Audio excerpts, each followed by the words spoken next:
Hello बच्चों, आज हम स्टडी कर रहे हैं क्लास 11th बायोलॉजी एनसीईआरटी का चैप्टर नंबर 1 जिसकी हेडिंग है द लिविंग वर्ल्ड। तो चलो स्टार्ट करते हैं। आज के इस वीडियो में हम डिस्कस करेंगे कि लिविंग वर्ल्ड जो है उसमें जो डाइवर्सिटी कितनी प्रेजेंट है और कैसे कैसे उस डाइवर्सिटी को हम मैनेज करेंगे। तो आज का हमारा टॉपिक है diversity in the living world. Living world में कितनी टाइप की डाइवर्सिटी प्रेजेंट है, मतलब कितने वेराइटी के लिविंग जो है वो इस अर्थ पे प्रेजेंट है। If you look around, you will see a large variety of living organism. अगर आप अपने आसपास देखोगे तो लिविंग ऑर्गेनिज्म की आपको बहुत सारी वैरायटी देखने को मिलेंगी।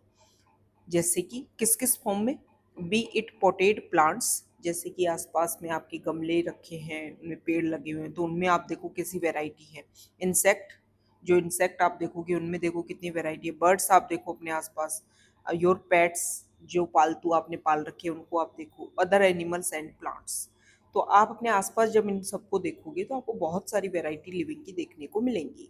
There are also several organism that you can not see with your naked eye but they are all around you। ऐसे बहुत सारे ऑर्गेनिज्म हैं जिनको आप अपनी नेक्ड आई से नहीं देख सकते हैं लेकिन फिर भी वो आपके आसपास प्रेजेंट हैं। और ऐसे ऑर्गेनिज्म को आप सबको पता है कि हम माइक्रो ऑर्गेनिज्म के नाम से जानते हैं। If you were to increase the area that you make observation in, the range and variety of organism that you see would increase। एक एरिया है, जैसे जैसे आप अपने आसपास के एरिया को इंक्रीज करते जाओगे आप लिविंग की जो वैरायटी है या फिर जो रेंज है उसको आप धीरे धीरे इंक्रीज करते जाओगे।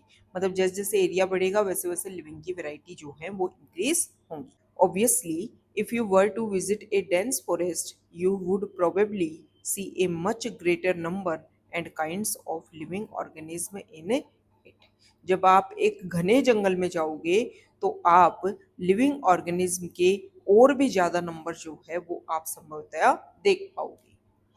Each different kind of plant, animal or organism that you see represent a species। जो भी आप अलग टाइप का प्लांट देख रहे हो, एनिमल देख रहे हो, ऑर्गेनिज्म देख रहे हो, वो एक अलग स्पीसीज को डिनोट करता है।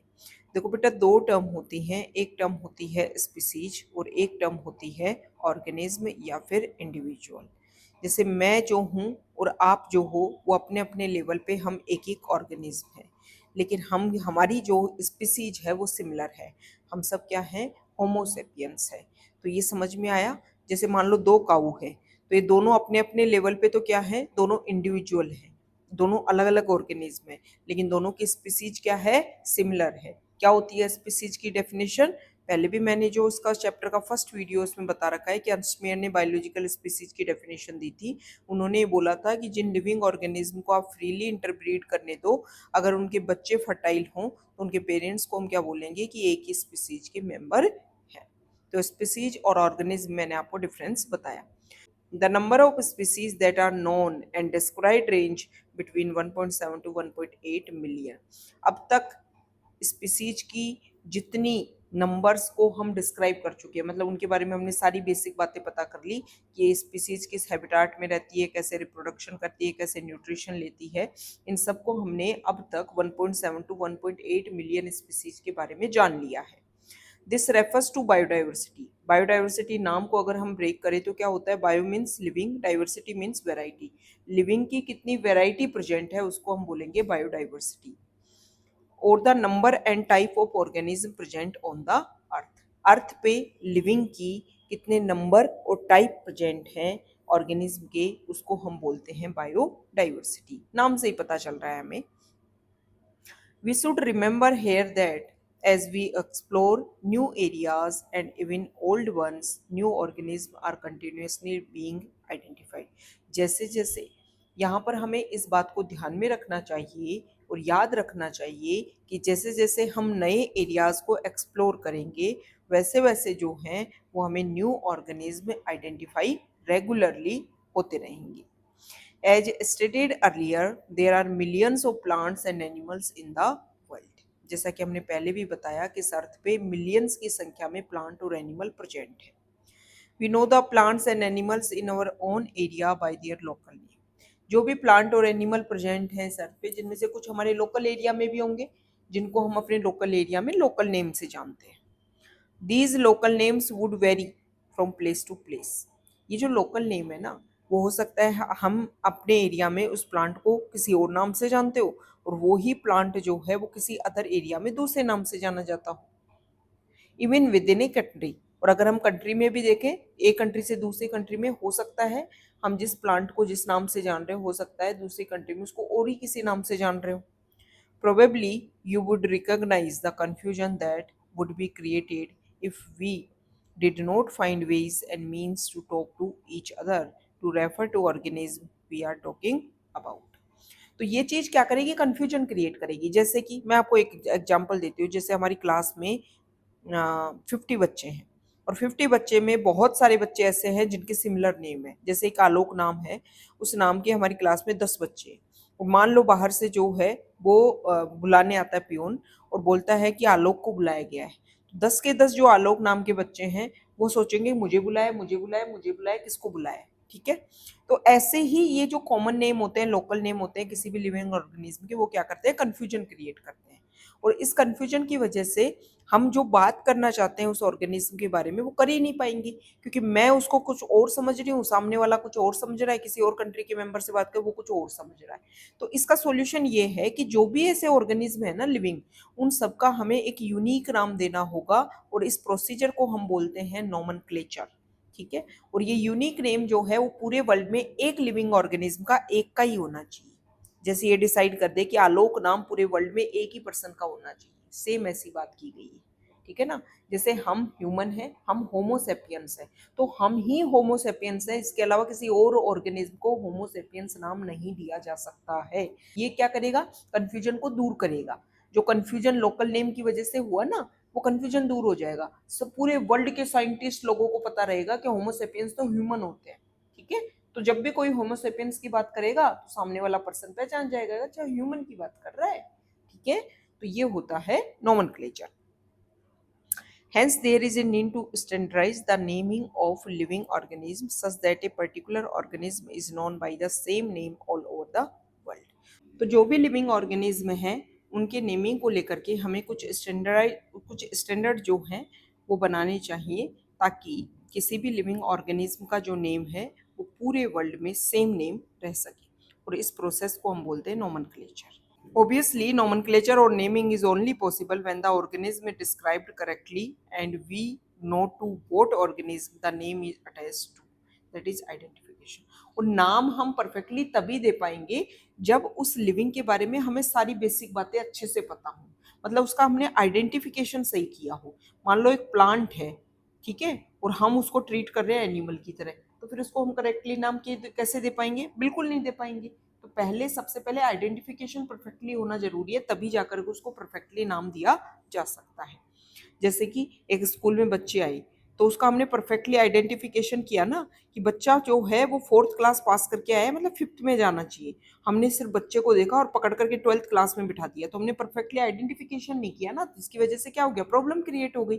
तो सबसे पहले आइडेंटिफिकेशन प्रॉपर तरीके से होना चाहिए, तभी जाकर के हम नेमिंग बढ़िया से कर पाएंगे। In order to facilitate the study, number of scientists have established procedures to assign a scientific name to each known organism. इसी स्टडी को फैसिलिटेट करने के लिए बहुत सारे साइंटिस्ट जो हैं उन्होंने साइंटिफिक नेम देने का, ईच ऑर्गेनिज्म को जो नाम देने का है उसके बहुत सारे प्रोसीजर क्या किए हैं, एस्टेब्लिश किए थे। This is acceptable to biologist all over the world, ताकि ऑल ओवर बायोलॉजिस्ट जो हैं उसको क्या कर सके, एक्सेप्ट कर सके। For plants scientific names are based on agreed principles and criteria which are provided in international code for botanical nomenclature. अगर प्लांट को हमें नाम देना है तो उसके लिए कुछ कोड डिसाइड किए हैं, कुछ प्रिंसिपल क्राइटेरिया डिसाइड किए गए हैं जो ICBN में प्रोवाइडेड है। ICBN क्या होता है, international code for botanical nomenclature. You may ask how are animals name, आप क्वेश्चन कर सकते हो कि एनिमल्स को नेम कैसे देंगे। तो एनिमल टैक्सोनॉमिस्ट जो हैं उन्होंने भी जो एनिमल है उनको नाम देने के लिए कुछ कोड डिसाइड किए हैं जिसको बोलते हैं ICZN, international code of zoological nomenclature. The scientific names ensure that each organism has only one name. Scientific name इस बात को एंश्योर करता है कि ईच ऑर्गेनिज्म जो है उसका केवल एक ही नाम। Description of any organism should enable the people in any part of the world to arrive at the same name. Organism का अगर हमने बढ़िया से डिस्क्रिप्शन तैयार किया है ना, इस अर्थ के किसी भी कोने में जो पर्सन बैठा है वो इनेबल रहेगा कि सेम नाम तक वो पहुंच जाए। They also ensure that such a name has not been used for any other non-organism. और जब ये नाम दिया जाता है तब इस बात पे भी फोकस किया जाता है कि ये जो सेम नेम है वो किसी और ऑर्गेनिज्म के लिए यूज ना किया जाए। Biologists follow universally accepted principles to provide scientific name to non-organism. Biologist जो हैं वो कुछ कॉमन रूल्स को फॉलो करते हैं जो साइंटिफिक नेम देने के रूल बने हुए हैं। और ये जो कॉमन रूल है इसको हम बोलते हैं बाइनोमियल नोमेनक्लेचर। ये कैरोलस लीनियस ने दिया था, जिन्होंने कुछ रूल बताए थे कि हर लिविंग का जो नाम है, जो साइंटिफिक नेम है, वो 2 वर्ड का होगा। फर्स्ट वर्ड जो है वो उसके जीनस को रिप्रेजेंट करेगा, सेकेंड वर्ड उसकी स्पीसीज को रिप्रेजेंट करेगा। फर्स्ट वर्ड का फर्स्ट लेटर जो है कैपिटल में, सेकेंड वर्ड का फर्स्ट लेटर जो है वो ऑलवेज स्मॉल में। और दोनों को अगर हम हाथ से लिख रहे हैं सेपरेट लिख करके अंडरलाइन करेंगे, और दोनों जो हैं उसको अगर हम प्रिंट करवा रहे हैं तो इटैलिक्स में प्रिंट करवाएंगे। ठीक है। Each name has 2 component. हर नाम जो है उसके 2 कंपोनेंट होंगे, the generic name and specific epithet. This system of providing a name with 2 components is called binomial nomenclature. Binomial nomenclature क्यों बोलते हैं? क्योंकि नाम में 2 कंपोनेंट हैं। This naming system given by Carolus Linnaeus is being practised by biologist all over the world. ये naming system Carolus Linnaeus ने दिया था, जिसको ऑल ओवर वर्ल्ड में बायोलॉजिस्ट जो है वो यूज करते हैं। This naming system using A 2 word format was found convenient. नाम जो है वो 2 वर्ड का बना होगा तो ये सबको आसान लगा कि हाँ चलो 2 नाम वाला प्रोसीजर है तो उसको कोई फॉलो कर सकता है। Let us take the example of mango. Mango का एग्जांपल देकर के समझाया गया है ताकि ये साइंटिफिक नेम के जो भी प्रोसीजर है वो हमें और अच्छे समझ आ जाए। Scientific name of mango is written as Mangifera indica. Let us see how it is a binomial nom. In this name, Mangifera represent the genus, while indica represent a particular species or specific epithet. कुछ और rules है nomenclature के, वो इस तरीके से है। Biological names are generally in Latin and written in italics. ठीक है, लैटिन से तो वर्ड लिए जाएंगे और रिटर्न किया जाएगा इटैलिक्स में। अगर डायरेक्टली लैटिन से वर्ड नहीं उठाए तो जो वर्ड हमने यूज कर रहे हैं उसका हम लैटिनिसाइज्ड करेंगे। मतलब लैटिन में उस वर्ड को, जैसे मान लो मैं एक लिविंग को चेयर नाम देना चाहती हूँ, अब चेयर नाम तो इंग्लिश का हो गया तो ये तो दे नहीं सकते, तो चेयर को लैटिन में क्या बोलते हैं वो वर्ड मैं उठाऊंगी फिर उस लिविंग के लिए यूज करूंगी। इस प्रोसीजर को बोलते हैं लैटिनिसाइज्ड और derived from Latin irrespective of their origin. ठीक है, या तो डायरेक्टली लैटिन लैंग्वेज से उठा लेंगे या फिर हम उसका लैटिनिसाइज्ड करेंगे। First word in a biological name represent the genus. First word जो है बायोलॉजिकल नेम का वो जीनस को रिप्रेजेंट करता है, और सेकंड कंपोनेंट जो है वो स्पेसिफिक एपिथेट। दोनों ही वर्ड्स जो हैं बायोलॉजिकल नेम में जब हैंड रिटन किया जाएगा सेपरेटली अंडरलाइन और printed in italics to indicate their Latin origin. ठीक है, ये जो अंडरलाइन कर रहे हैं और जो इटैलिक्स में उनको प्रिंट करवा रहे हैं ये उनके लैटिन ओरिजिन को शो करता है। First word denote the genus start with a capital letter while the specific epithet start with a small letter. तो इस तरीके से हम मैंजिफेरा इंडिका को एग्जाम्पल को समझ सकते हैं। बहुत बार ऐसा होता है कि साइंटिफिक नेम या बायोलॉजिकल नेम के पीछे एक साइंटिस्ट का नेम भी लिखा होता है। Name of the author appears after the specific epithet at the end of the biological name and is written in an abbreviated form Mangifera indica Lin. ये इस बात को इंडिकेट करता है कि ये जो नाम है वो इन साइंटिस्ट ने दिया है। ठीक है, लेकिन इन साइंटिस्ट के नेम के बारे में कुछ रूल है, ना तो हम इसको अंडरलाइन करते हैं, ना हम इसको इटैलिक्स में प्रिंट करते हैं, ना पूरा नाम लिखते हैं, सिर्फ एब्रीवेटेड फॉर्म में लिखते हैं। Since it is nearly impossible to study all living organism. अभी मैंने आपको शुरुआत में बोला कि 1.7 टू 1.8 मिलियन स्पीसीज को हमने क्या कर लिया है, डिस्क्राइब कर लिया है। तो इतने लिविंग ऑर्गेनिज्म को पढ़ना आसान नहीं है। It is necessary to devise some means to make this possible. तो हम कुछ ऐसा प्रोसीजर करें कि इन सबको हम पढ़ भी पाएँ और हमें प्रॉब्लम भी ना हो। इस प्रोसीजर को बोलते हैं क्लासिफिकेशन। क्या होगा, लिविंग ऑर्गेनिज्म के जिनके सिमिलर कैरेक्टर्स हैं उन सबके हम क्या बना दें, ग्रुप बना दें। जैसे एक स्कूल में मान लो 1000 बच्चे हैं, अब एक एक बच्चे को पढ़ाना मुश्किल है, तो उसके लिए क्या कर दिया जाता है, जिनकी सिमिलर सिमिलर एज ग्रुप और सिमिलर सिमिलर क्लास में है उसके अकॉर्डिंग उनकी क्या बना दिए, ग्रुप बना दिए, क्लास बना दी, तो पढ़ाना आसान हो गया। सेम कहानी यहाँ पे है। Classification is the process by which anything is grouped into convenient categories based on some easily observable characters.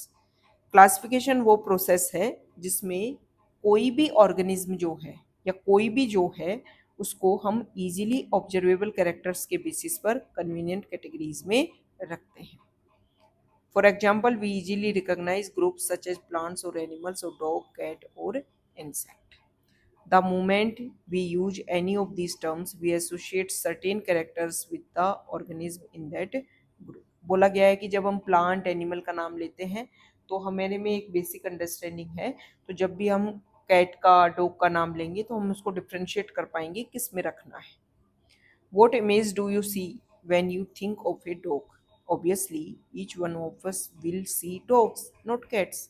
इतना पता है कि जब डॉग की बात होगी डॉग को ही देखेंगे, कैट को नहीं देखेंगे। Now, if we were to think of Alsatians, we know what we are talking about. ये क्या होता है, एक ब्रीड होती है डॉग की।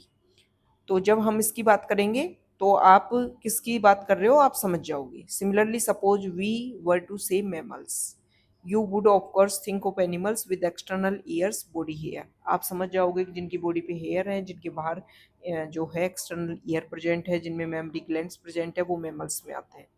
Likewise, in plants, if we try to talk of wheat, अगर हम wheat की बात करें, the picture in which of our minds will be of wheat plants, not of rice or any other plant. तो wheat का ही plant आएगा mind में, चावल का या दूसरा plant नहीं आएगा। Hence, all these dogs, cat, mammals, wheat, rice, plant, animal are convenient categories we use to study organism. The scientific term for these categories is used as taxa. Here, you must recognize that taxa can indicate categories at very different levels.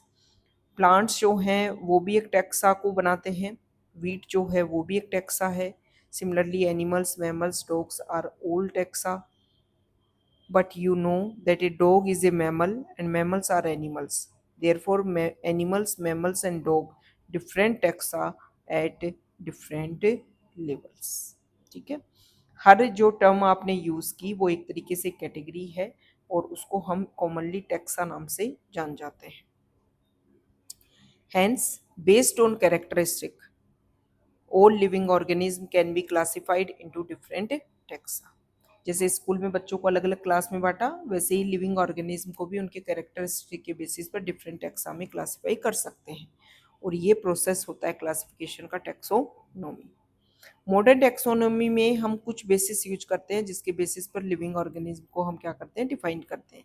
External internal feature along with the structure of cell development process, ecological information of organism, ये basis है modern taxonomy की।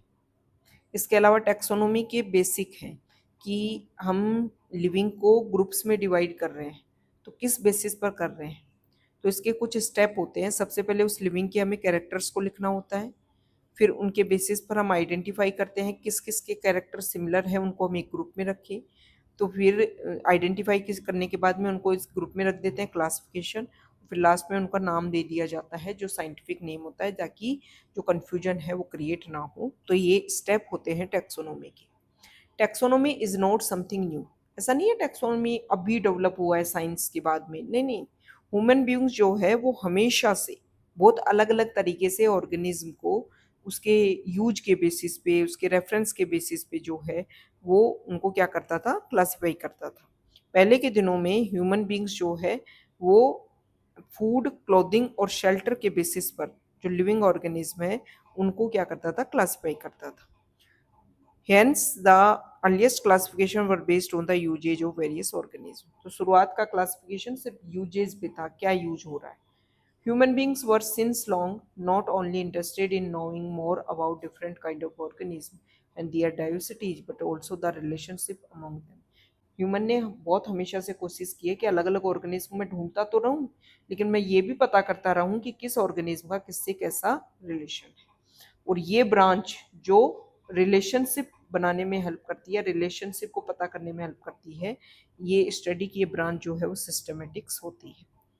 Systematic word जो है उसको Latin word सिस्टेमा से लिया गया है, जिसका मतलब होता है systematic arrangement of organism. Linnaeus जो है वो सिस्टेमा, लीनियस ने सबसे पहले सिस्टेमा वर्ड का यूज किया था अपने, उन्होंने एक बुक पब्लिश की थी, उसके टाइटल में सिस्टेमा नेचुरा।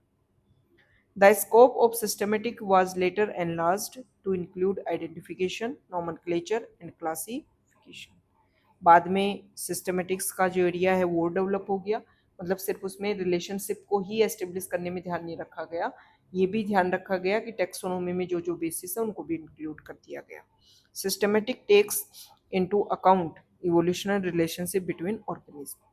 इवोल्यूशनरी रिलेशनशिप या फिर हम इसको फाइलोजेनेटिक रिलेशनशिप भी बोल सकते हैं, इसको एस्टेब्लिश करने में systematic branch important role play करती है। तो ये हमने इस चैप्टर का बेसिक जो टॉपिक है उसको कवर किया है। टेक्सोनोमिक कैटेगरीज जो टॉपिक है उसको नेक्स्ट वीडियो में हम कवर करेंगे। Okay, thank you.